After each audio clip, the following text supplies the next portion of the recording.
네, 오늘 뭐 급하게 오르던 환율도 조금 내렸고요. 시장도 뭐 1%는 아니지만 1% 부근까지 좀 시장이 올라가는 듯한 모습이고 오늘 밤에 뭐 CPI 지표의 발표에 대한 경계감은 있습니다만 그래도 지금 분위기는 나쁘지 않습니다. 시장 상황을 어떻게 평가해야 되는지 우리 신한투자증권의 최호선 강북금융센터 부장 모시고 얘기를 좀 나눠보죠. 어서 오십시오. 네, 안녕하세요.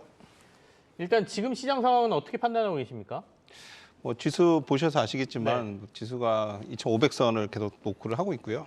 1월 달 이후에 외국인 매수가 좀 지속되면서 오르고 있는데 결론적으로 의견을 좀 먼저 말씀을 드리면 외국인 순매수가 1분기에 지속되게 되면 완만하게 지수는 좀 추가로 오를 수 있다 이렇게 볼 수가 있겠고 지금까지 뭐 1, 2월 달의 시황이나 이런 내용을 좀 간단하게 요약해서 말씀드리면 네. 1월 달에 이제 제가 1월 19일에 출연해서 시장이 어떻게 될 거냐인데 이제 순매수가 지속되면 좀 오를 거라고 말씀을 드렸는데 1월 달에 그 경기 연착륙 기대 확대로 인해서 매수 심리가 좀 확대가 됐습니다.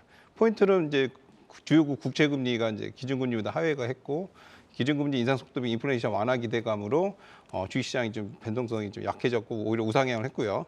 특히 1월 달에 이제 미국 소비 지표 개선이 있었습니다. 그래서 이 부분이 1월 달에 상승이 됐고 당장 이제 오늘이죠. 오늘 밤에 이제 미국 CPI가 일단 양호할 거를 기대를 해서 어제까지 나온 얘기는 오히려 경착륙이 아니라 무착륙 또는 연착륙 되지 않겠냐 해서 시장에서는 긍정적으로 보고 있는데 수급적으로 보게 되면은 2,500포인트를 저희가 좀 돌파할 예정을 보고 있는데 외국인이 8조 1,657억 원을 누적 순매수해서 오늘까지 지수를 좀 끌어올리고 있고 대표적으로는 대형주, 네. 예, 중형주, 그다음에 전기전자, 제조업을 위주로 좀 올렸다 보시면 될 것 같습니다. 네.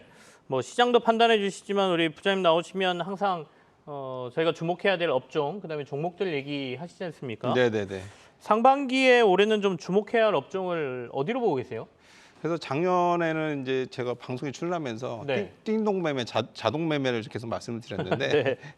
자동 매매 그 주요 그 업종 및 종목은 시가총액 상위 업종들 위주로 좀 말씀을 드렸습니다. 그래서 우리가 1월 달에 방향성이 헷갈릴 때 사실은 지수를 끌어올린 주도 종목은 역시나 시가총액 상위 종목들 1위가 삼성전자고요. 2위가 에너지솔루션, 7위가 현대차, 8위가 네이버, 그다음에 11위는 제가 따로 좀 뺐는데 포스코홀딩스를 좀 뺐습니다. 그러니까 이 종목들의 특징은 뭐냐면 시가총액을 끌어올리는데 외국인이 그 바스켓 매매를 하게 되면 결과적으로 살 수밖에 없는데 결국엔 외국인들 관심주라는 맞습니다. 말씀이시죠? 예. 그래서 저희가 환율이 이제 원화가 강세로 가면서 반도체 2차 전지 쪽에 관련된 종목들이다 이렇게 보시면 될 것 같고요. 네. 그다음에 두 번째로는 역시 1월 달에 이제 말씀드렸던 게 납품과제 소비주들 특히 리오프닝 관련해서 화장품, 항공, 여행 업종이랑 그다음에 이제 작년부터 꾸준히 얘기했던 그래도 성장주를 봐야 된다 해서 로봇 컨텐츠, 메타버스, 음식료를 좀 얘기를 하려고 했고요. 네. 그다음에 금융주를 얘기를 했는데 결과적으로 보게 되면 최근에 이제 뉴스 보시겠지만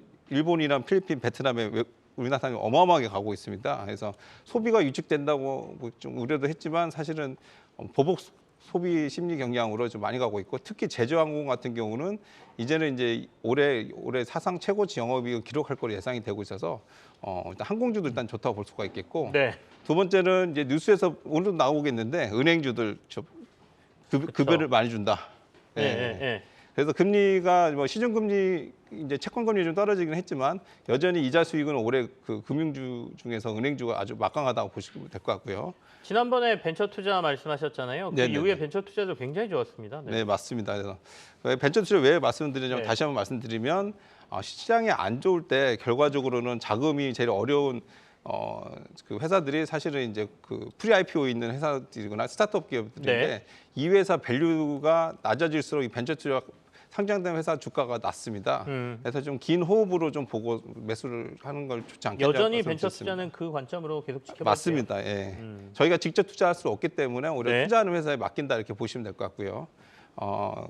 그런 관점에서 이제 세 번째는 뭐 최근에 뭐 하이브 SM가 네네. 많이 움직였듯이 역시 올해도 컨텐츠 쪽이나 메타버스, 뭐 로봇은 여전히 성장주로 좀 관심 있게 봐야 된다 이렇게 생각하고 있습니다. 알겠습니다. 그러면 현 시점에서 주목할 만한 이거는 이제 상반기 전체적으로 봤을 때 맞습니다. 테마별로 말씀하신 거고 조금 네네. 좁혀서 얘기하시면 어디를 봐야 돼요? 그래서 다른 분들이 워낙 그 말씀을 많이 하셔서 네.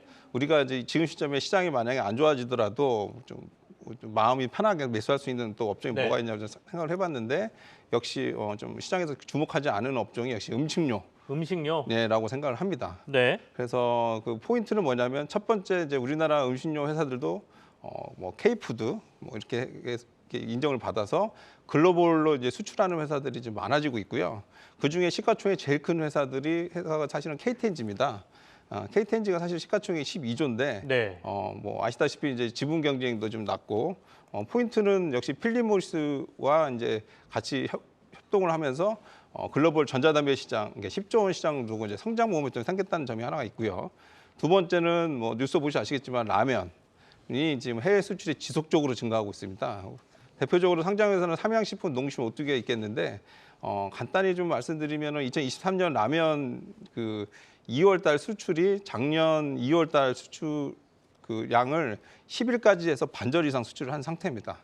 그러니까 라면은 수출이 아주 잘 되고 있다. 그래서 삼양식품이나 농심을 보셔야 될 것 같고요. 네. 세 번째는 이제 음료 부분인데 음료 부분에 이제 수출 모멘텀이나 성장 모멘텀이 있는 회사가 사실은 과거에 가치주로 평가받았던 부동산 많이 갖고 있던 평가받았던 이제 롯데칠성이라는 회사가 있습니다. 이런 회사 좀 보시면 될 것 같고 큰 게 보게 되면은 역시나 이제 중요한 거는 원가인데 곡물 네. 가격이 좀 안정이 돼서 기업들의 원가가 좀 줄어들고 있고요. 지금 픽 종목이 먼저 나가버렸습니다. 아, 그런가요? 일단은 음료 지금 얘기하고 계시는데 네네. 그러면 말씀하신 지금 전체적으로 음식료 업종에서 뭐 KTNG 라면 쪽에 삼양이나 네네. 농심 말씀하셨는데 네네. 이것보다는 음료 쪽이 훨씬 낫다 이렇게 보시는 거예요? 지금 시점에서는? 그렇죠. 라면이나 이제 KTNG는 워낙 기존에 많은 분들이 투자를 많이 하셔서 네. 관심이 좀 없었던 롯데칠성이라는 좀 음료 쪽에서 좀 제가 한번 픽을 해봤고요. 롯데칠성 얘기를 좀 자세히 듣죠. 예. 그래서 아까 말씀드린 이제 기본적인 내용은 이제 음료는 사실은 원당 가격이 중요한데 네.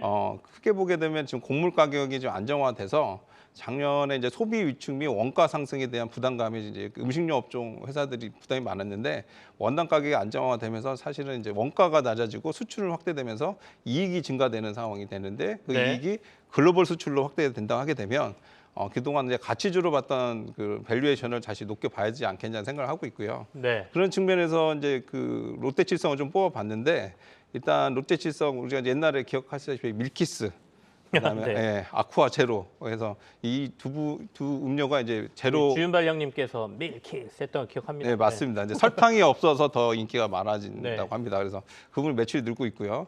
그다음에 두 번째로는 우리 처음 나왔을 때나 저는 이번에 이제 새로라는 그 신제품이 나왔는데 이 소주가 작년에 9월달 출시가 됐는데 지금 월 단위로 매출 90억씩 매출이 좀 나오고 있어서 이 신제품이 앞으로 시장 점유율이 올라갔을 때 매출 성장을 기대할 수 있겠냐를 볼 수 있겠고 사실은 이제 제 입장에서는 가장 주목할 그 부분은 이 자회사 그 펩시 필리핀이 있는데 네. 여기 매출이 9천억 정도 됩니다 작년에.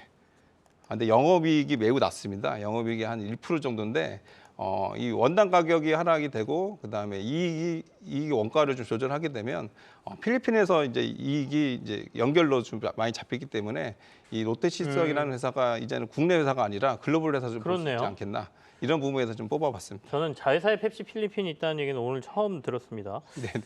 자, 그러면 이거를 저희가 어느 정도 기간을 두고 보는 거예요? 상반기 내내 아니면 뭐 하반기까지 끌고 가요? 일단 작년이나 올해까지 이제 저는 방송에서 말씀드린 기조는 네. 상승 모멘텀을 꾸고 가는 것보다는 떨어졌을 때 이제 매집했을 때 사실 하방 경직성이 있기 때문에 그때 좀 어느 정도 각자 원하시는 포트폴리오에 대한 비중을 가져간 다음에 그 목표 수익률이 있지 않겠습니까? 네네. 그 부분에 달성을 하게 되면은 뭐 일부 매도를 하고 또 떨어지게 되면 매수하는 전략이 유효하지 않을까 이렇게 계속 급하게 말씀드리겠습니다. 상승을 노리는 것보다는 조정 받을 때마다 조금씩 사서 나의 목표 주가까지 올리면 다시 차익 실현하고 이런 매매를 해라 이런 말씀. 맞습니다. 시장이 워낙 불안하니까 그렇게 좀 준비하면 되지 않을까 생각하고 있습니다. 알겠습니다. 우리 최호선 부장께서는 약간 시장의 역발상 투자 얘기를 많이 하시거든요. 지금 시장에서 막 잘 가는 거 말고 돌아보니까 지금 이거 좀 투자했으면 좋겠다 싶으신 걸로 오늘 음식료 업종 롯데칠성을 좀 픽해 주셨습니다. 지금까지 신한투자증권 강북금융센터 최호선 부장과 함께했습니다. 고맙습니다. 예, 감사합니다.